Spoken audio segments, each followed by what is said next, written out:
네, 우리 할렐루야 샬롬 인사하십니다. 할렐루야 샬롬 샬롬 샬롬 샬롬 샬롬. 하나님 사랑합니다. 여러분 주 안에서 사랑합니다. 예, 오늘 열왕기상 22장 마지막 부분입니다. 41절에서 53절까지 내용. 여러분들 우리 아까 함께 여기 교독하신 것처럼 여호사밧이 그의 아버지 아사의 모든 길로 행하며 43절에 돌이키지 아니하고 야훼 앞에서 정직히 행하였으나 산당은 피하지 아니하였으므로 백성이 아직도, 원래는 산당에서 제사를 드리는 게 아니라 성소에서 제사를 드려야 되는데 산당에서 제사를 드리며 분향하였더라. 여호사밧은 이스라엘 왕하고 항상 화평했어요. 아합 왕이 아주 악한 왕이었는데도 불구하고 같이 전쟁에도 나가지고 아람 왕과 그 전쟁하다 여호사밧이 나중에 죽을 뻔한 그 앞에 일이 지금 나오고 있습니다.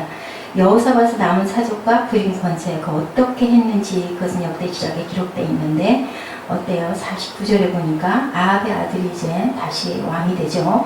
아하시아가 여호사밧에게 이르되 내 종으로 당신의 종과 함께 배에 가게 하랴 하나 여호사밧이 허락하지 아니하였더라. 여호사밧이 이제는 말을 듣지 않죠. 왜냐하면 죽을 뻔했잖아요. 전쟁에 나갔다가 왕복을 입히고 아합 왕은 왕복을 안 입는 바람에 죽을 뻔했습니다. 그리고 이제 이스라엘 왕 아하시아 얘기가 51절에서 53절에 나오죠.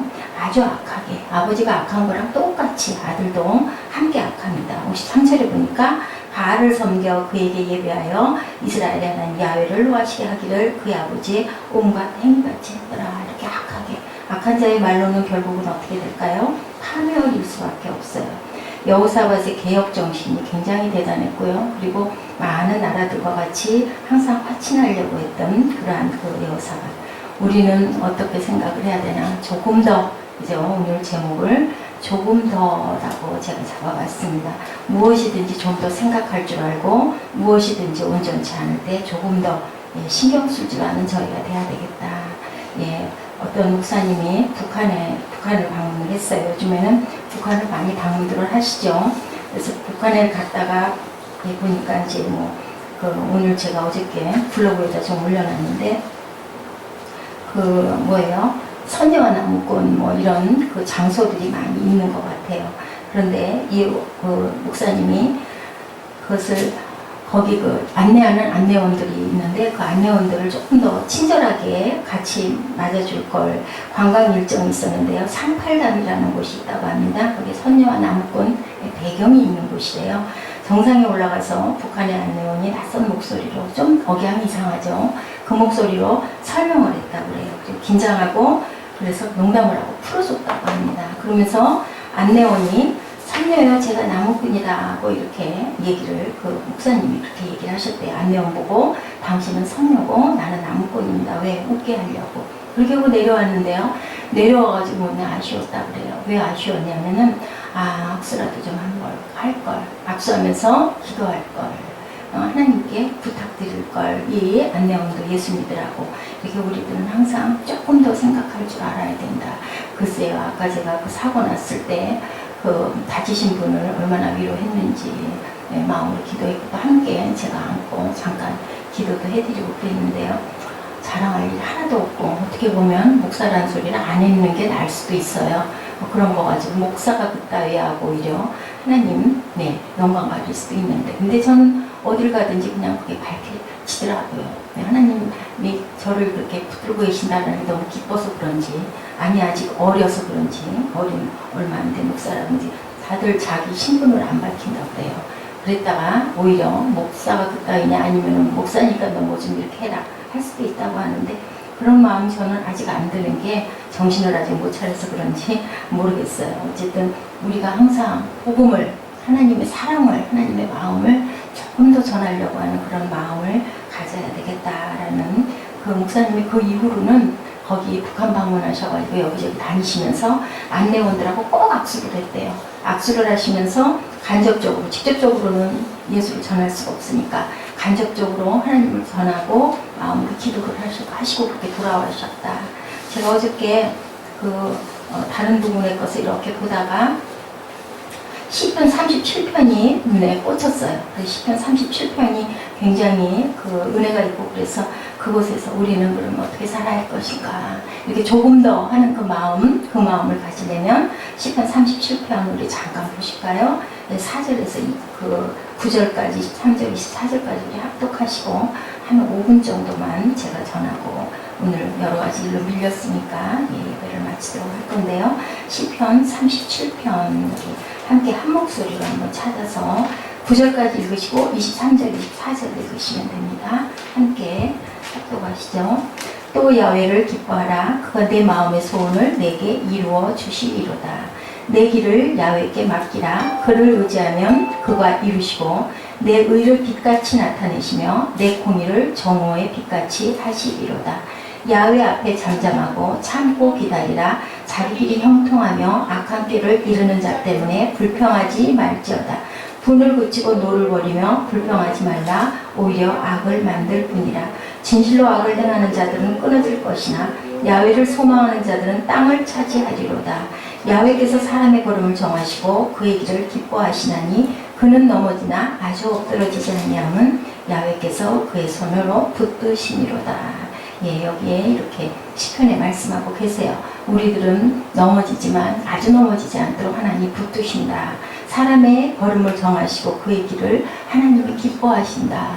아까 그 말씀드린 그 안내원에게 악수라도 좀 할 걸 우리가 조금 더 해야지. 또 누구도 여호사밧 왕도 산당은 패하지 않았던 그 부분들을 가지고 그 아사왕이 그랬죠. 자기 할머니가 그렇게 바알 섬기는 것 때문에 할머니 자리를 폐위할 정도로 하나님께 조금 더 가까이 가려고 했던 그 마음처럼 우리가 하나님을 기뻐하고 오늘 같은 지금 제가 좀 그림을 어떤 그 뭔가 사진을 본 것 같은 느낌이 자꾸 들어요. 아까는 정말 정신이 없었는데 이제 시간이 조금 지나고 나니까 도대체 그 일이 내일 같지가 않고요. 그래서 본 것 같은 그런 생각이 듭니다. 이런 것처럼 우리는 잠깐 앞에 일을 알 수가 없다라는 것.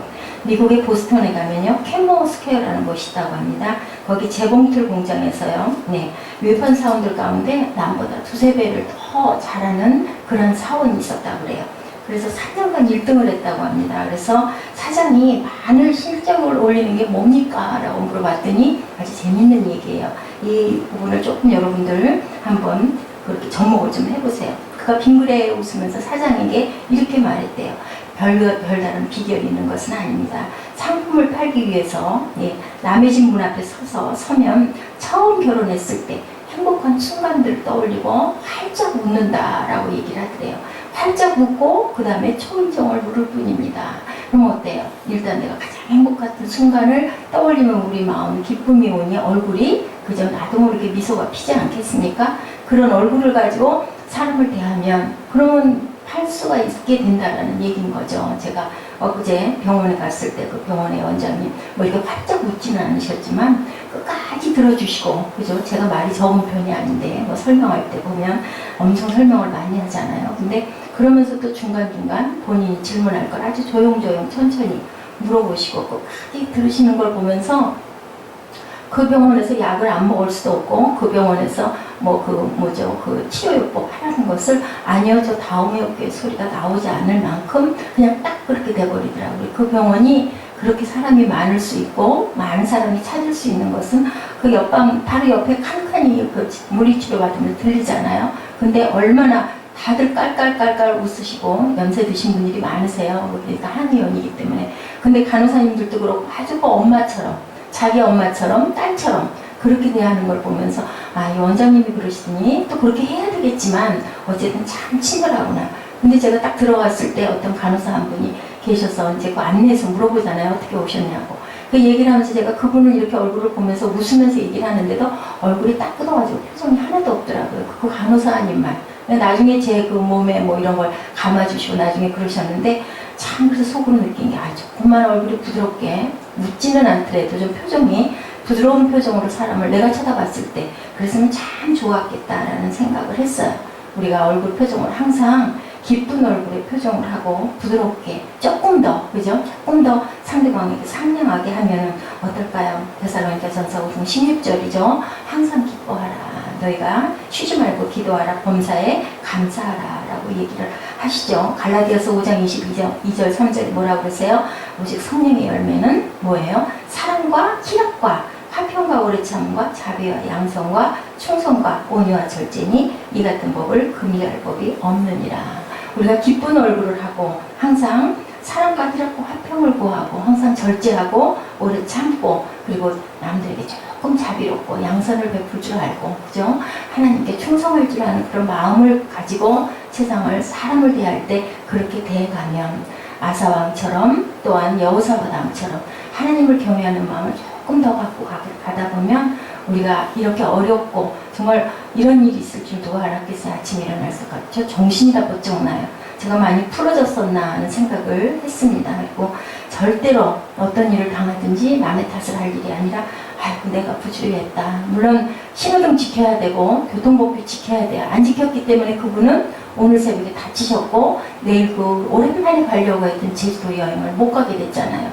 그러면 저도 물론 사고를 냈기 때문에 정말 어떻게 해요. 가슴도 그냥 깜짝 놀라고 어떻게 지금 이제 가슴이 이제 막 우둔우둔 뛰기 시작하는데 그분은 뭐예요? 정말 오랜만에 그렇게 열심히 일하시다가 친구분들하고 비행기 타고 제주도 가려고 했다가 하필이면 내일 그러니 글쎄요. 앞으로는 제가 꼭 교통 이거 신호등 건너세요. 그러니까 그 뭐냐면 건널목이 거기 없고 버스 정류장 내려와가지고 한참 걸어 내려와고 건너야 되니까 건널목까지 쭉 내려와야 되니까 그게 불편해서 그 중간에 그 약국 있는 데 있죠. 거기쯤에서 그냥 건너는 거예요. 건널목 저 앞에 있는데 이렇게 건너서 또 이제 가야 되는 게 아마 불편하셔서 그랬을 거 항상 거기서 건너신대요. 그래서 저한테 다치셨으니 망정이라고 저는 힘도 없고 그죠? 속력도 안 내고 또 봤을 때 브레이크를 물론 밟았기에 망정인데 만약에 그 시간에 어떤 차가 신호 나왔으니까 딴 때는 제가 신호가 멈췄었거든요. 그래서 신호가 바로 터졌어요. 그러니까 그냥 바로 온 거예요. 안 그랬으면 그럴 일이 없는데 그랬어서 큰일 나실 뻔했다고. 머리나 다치셨으면 어떻게 하실 뻔했어요. 하나님이 보호하셨네요. 그리고 제가 위로를 해드렸는데 그분도 많이 놀라셨을 거고요. 앞으로는 꼭 교통법규를 지켜야 될 것 같아요. 우리가 이 부분을 통해서 우리도 그죠? 교통법규 지켜야 되겠죠. 우리도 하나님이 하지 말아라 하는 거 안 하고 너희들 이렇게 살아라 항상 기뻐하고 쉬지 말고 기도하고 범사에 감사하며 성령의 열매를 구하기를 너희들이 힘써라 라고 말씀하신 이 갈라디아 5장 22, 3절 말씀 우리가 항상 기억하고 그렇게 살아갈 때 그리고 얼굴에 무슨 표정을 띠고 항상 기쁜 표정을 띠고 살아갈 때 하나님께서는 우리에게 많은 축복을 하루 중에도 기쁨을 많이 선사한다는 것을 우리가 알고 항상 그런 마음을 갖도록 우리가 노력하는 저와 여러분 되시기를 주님의 이름으로 축복합니다. 기도하시겠습니다.